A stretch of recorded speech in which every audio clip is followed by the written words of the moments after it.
In this video, we'll have a look at Polygon modeling tools that also work with subdivision surfaces, and oftentimes are tools that are missed or looked over but can help you make your modeling workflow quicker and more efficient, especially when it comes to the models that will typically be created with pure polygons when you're modeling for product visualization. So let's select a polygon here on the side of this cube, and then we'll look at some modeling operations that are often left out of the typical modeling workflow. A lot of people will cover bevel, smooth shift, and thicken, and that's a lot of the tools that are used for typical polygonal modeling. So let's look at some of the other ones that are not as commonly used. So sketch extrude will be one, and then spiky is another one that we'll look at here. We'll use those tools in order to create something that you might not think of immediately for creating your polygonal models. So with one polygon selected, I'm going to enable sketch extrude and then click in the viewport. And that will turn on a handle that we can use to make an extrusion. So by default, your mode is going to be set to sweep, and uniform will be disabled. So that means that as you drag this out, every time that the sketch draws a node or a knot, you'll see that it's adding in an edge on each of these places. So if I turn this to uniform, we'll see that it will actually even it out a bit. And then if I change this to edit path, you can go back in and have control over the actual path that you've created for your extrusion. I can also go in and delete nodes. So I could delete knot here, and that will remove any node that I click on and allow me to simplify my path and make it easier to work with. There you can see that I've got something a lot easier to work with. So now if I go back to edit path, I can move this around. And since I have that uniform button checked, it doesn't matter where I move these, it's going to keep the same amount of faces, and it's just going to spread them uniformly across the entire surface. So other options that you have with the sketch extrude that can be very useful are the scale, which if I decrease this is going to scale it down to a certain percentage by the end. So if I decrease this down to 0, it'll go all the way down to a complete point. I don't want to go that low because I don't want this to disappear completely. So let's go down to, say, 60%. And if you also want, you can turn these so that every individual face will twist. You can see it will twist the end point as much as you go here. So I can use this to very quickly create a nicely twisted shape. Okay, I'm actually going to turn that spin back off for this. And there we go. So let's go ahead and drop the tool. Now this might be relatively useful for creating something with subds, because if I go ahead and subdivide that, you can see I've got something very nice and clean and smooth that's been created. But this can also be very useful if you are creating anything mechanical like an armature or anything that needs to have a frame. So just something to think about here. Using polygons for what they do best. They look like straight flat pieces. You can think about things that are straight and flat that you can utilize here. So I'm going to select, by double clicking this, all of the polygons, and then we're going to go down here to our friend spiky, which will take every polygon and it will divide it into 4 even triangles. So let's go ahead and click, and you can see that I've got all these even triangles now, and it basically creates a point in the center of each quad.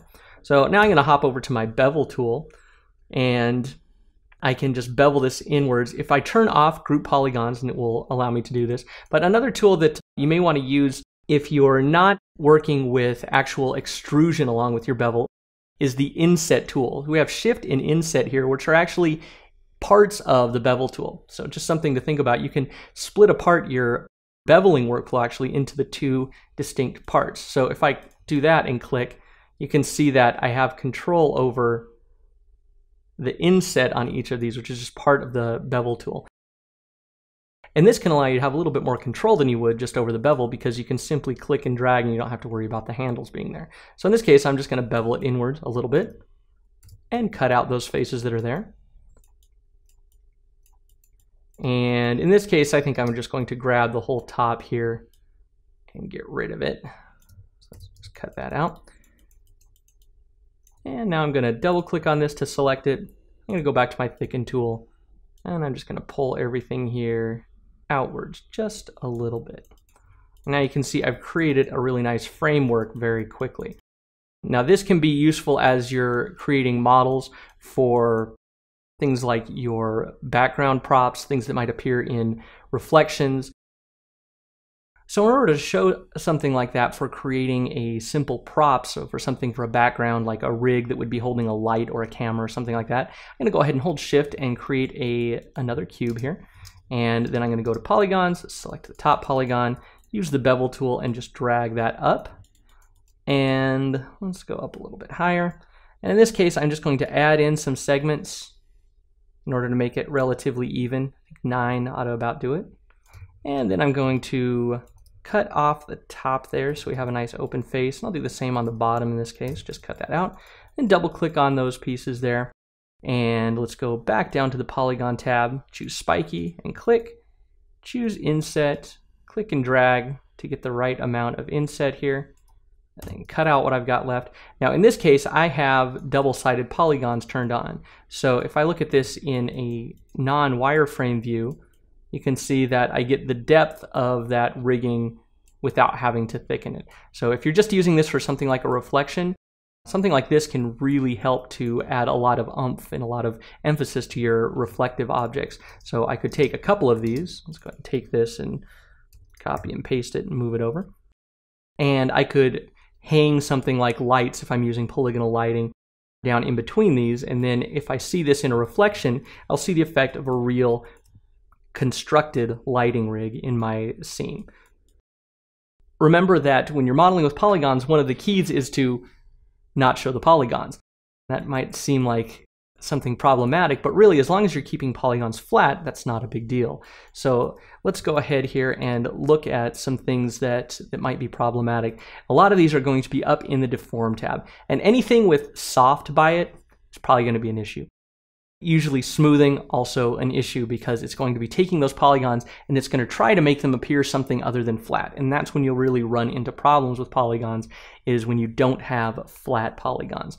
So I would also stay away from any of the sculpting and things like that, as again, those are going to ruin some of the continuity that happens. You'll lose those hard flat edges, and that can be really a problem when you're creating these kind of things.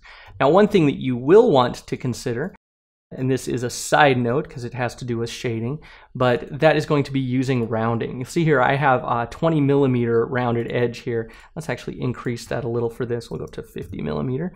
And there you can see that I get that little bit of rounding happening, and I didn't have to model that. Again, for things like reflections or props that are going to be in the background, not the star of your scenes, using things like that will really speed up your modeling process. So consider those. Work on making your polygons seen without being visible themselves, kind of like good special effects in movies. You know they're good when you didn't know that they were there. With good polygonal modeling, you'll know it's good when you don't see them specifically. So using those kind of techniques, you can use polygons really to their best advantage. They're quick, they render fast, and for creating simple solid body objects, they can be a very good choice to get your modeling done quickly and effectively.